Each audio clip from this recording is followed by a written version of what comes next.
Hey everybody, it's been quite a long time since I decided to make a video. I just want to give everybody an update on what's going on. As everybody knows, I just had a craniectomy done back on March 13th, which was Haley's birthday. And I'm recovering okay from it. Got a lot of numbness still. Get headaches every single day from it, but the shocking and the pain is, I would say, about 80% gone. They still haven't figured out what they're going to do with the number 5 nerve, which is causing the shocking on the side of the left side of the face. But I guess I can deal with that for now. Lately, I've put the mitochondrial thing on the back burner because there's just so much going on, with my INR levels, like I said, the craniectomy, the burning in the right thigh, the weakness in both legs, the braces, the walker, everything going on. It's a lot. It's a lot to take in, especially when the kids got to see it. A lot of you out there, say, hey, Bob, just be blessed with what you have. And I get that. I am blessed. I have great family, great friends, and I truly appreciate each and every one of you who check up on me and, send me prayers, send me thoughts, send my family prayers and thoughts more than me. It means a lot. It goes a long way.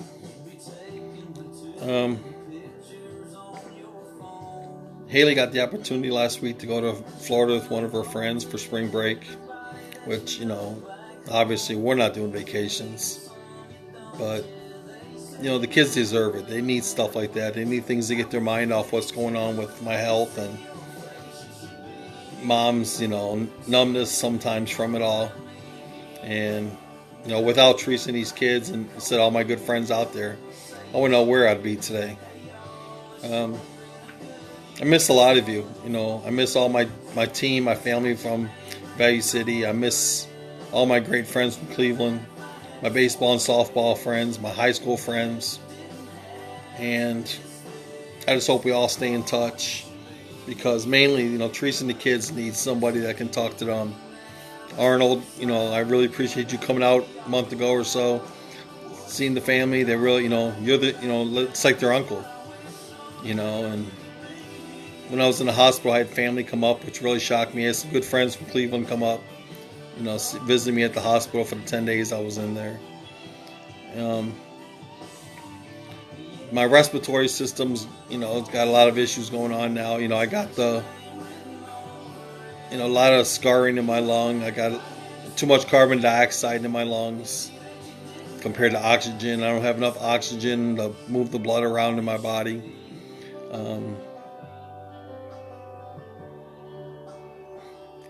It's tough. Like I said, this is what's been going on since Christmas Eve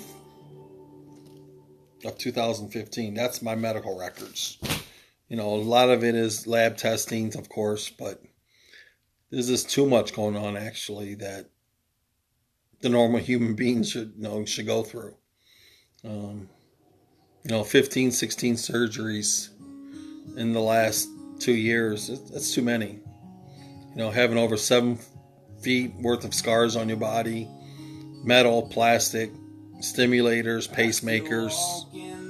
I have a lot that's in the in my body that a lot of people don't have for a lifetime. I really appreciate everyone's advice on try this, Bob, try that, Bob. A lot of things going on. I've tried everything. Like I said, this has been going on since 2005, and I've talked to geneticists, I've talked to neurologists, my PCP, so many different doctors about what I take, what I shouldn't take. And I got to be really careful on my intake because certain things, they interact terribly with some of the stuff I take. Being on, 16, 17 prescription pills, plus all the vitamins and supplements a day, it's a lot. Just trying to keep up with making sure I take the right ones at the right time sometimes is hard. We try to organize in one of those big pill things. I got a 7 day a week one that has, tons of trays, obviously. But even that, is not enough sometimes. I need like a 5th and 6th, insert for certain days. Today, which is April 9th, 2018, I go back to the Coumadin clinic today. Hopefully my INR stayed up without the belly injections, which I hate taking. Not that they hurt, it's just annoying. It was at 2.3 last week. Hopefully it stayed at 2.3. Taking the 11.25 milligrams, Monday, Wednesday, Fridays, and then I take 7.5, Sunday, Tuesday, Thursday, Saturday. But it's a lot, That's the last thing I need is to fall down and hit my head again or something and bleed out. But with the pulmonary embolisms they found in my lungs, they said, which probably stem from my legs, I got to watch. I got to, everything I do, I got to watch. I got the opportunity to go watch Nick play practice, twice this weekend, once last week, and it felt good being out there, knowing, Nick is so happy and so proud to be out there on that field. He looks like a baseball player. His pants fitting perfect. He's got his Mike Trout shoes and his batting gloves, and he has a great time. Having a brother, who masters the game. Me, I mastered the game. It means a lot to Nick, and I'm proud of him for wanting to be out there and do it all on his own. He listens to the coaches, and he smiles. He smiles the whole time. He hustles. It means a lot, because he's taking the game serious. I feel bad for Teresa and the kids because, there's a lot on Teresa's mind especially. She didn't want to sign up for all this that's going on. It's a lot. And I wish I can really, figure her out sometimes and how it's really affecting her. She talks a little bit about it, but brings her to tears every time she talks about it. And today, the kids are officially back in school, and I think about it a lot now. I'm home alone again, taking 2 or 3 minutes to try to get off the couch or 2 minutes to get in the car or out of the car, still driving, which I shouldn't be, but when you have doctor's appointments and got to get prescriptions and certain things you got to do, you don't have much of a choice. It's not just, I can pass out at any time. I keep getting hot flashes where I sweat terribly for doing nothing. And then I also get cold flashes, chills, fever goes up and down. My baseline temperature is 96.4, not a 98.6 like it should be. So when my temperature gets up to 99, 100, it's even higher than that. So I take it all in stride, like I said, having, Teresa and the kids around, I stay in contact with Lauren as much as possible.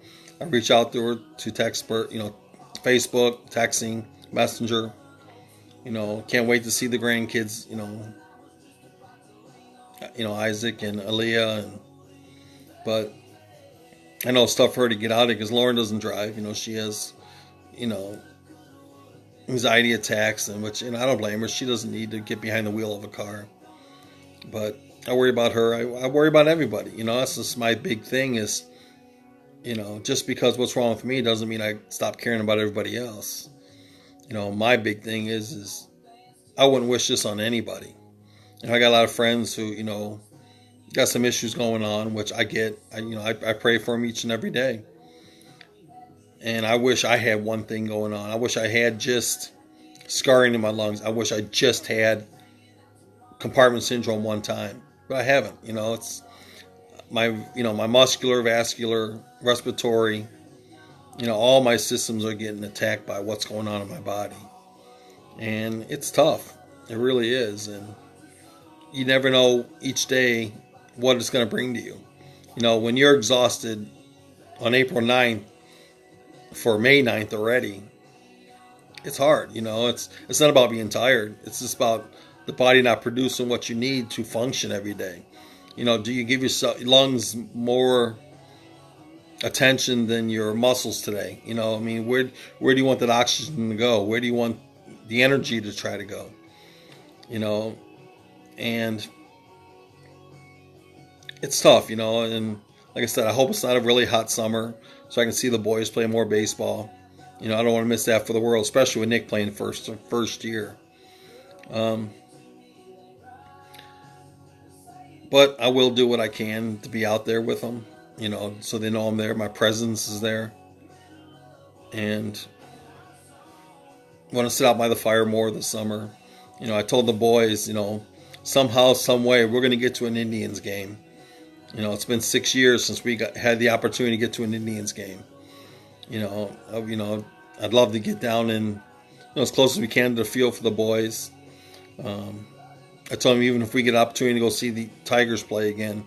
Last year Jerry Connors of the Tigers, he got me tickets and got me down on the field with the kids, and that meant a lot to the kids. They had a great time.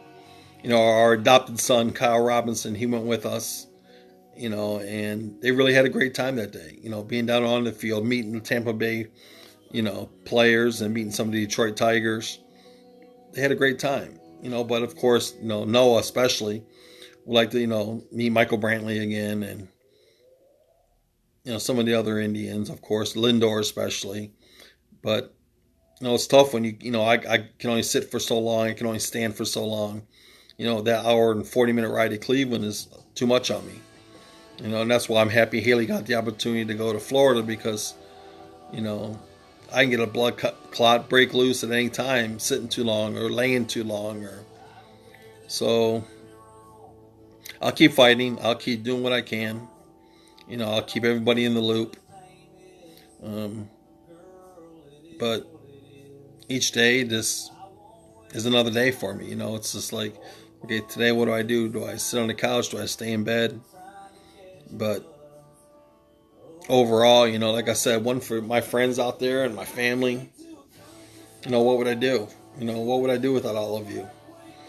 And it really, like I said, it really means a lot that each one of you, do reach out to us. I know I've asked, from, the GoFundMe page and, for help. Things haven't changed. Yeah, we struggle each and every day. But we do what we can. It was tough to come up with the money for Nick to play baseball, for Noah to play baseball. Get Nick a glove. But you know what? I can't take their dreams from them. I'd rather not eat myself for a week than take everything from the boys and Haley and and my grandbabies, and they deserve it. They deserve to live a great life and not worry about me all the time. So with that in mind, I'll do another little video after I come back from the clinic today and keep everybody in the loop. Have a good day.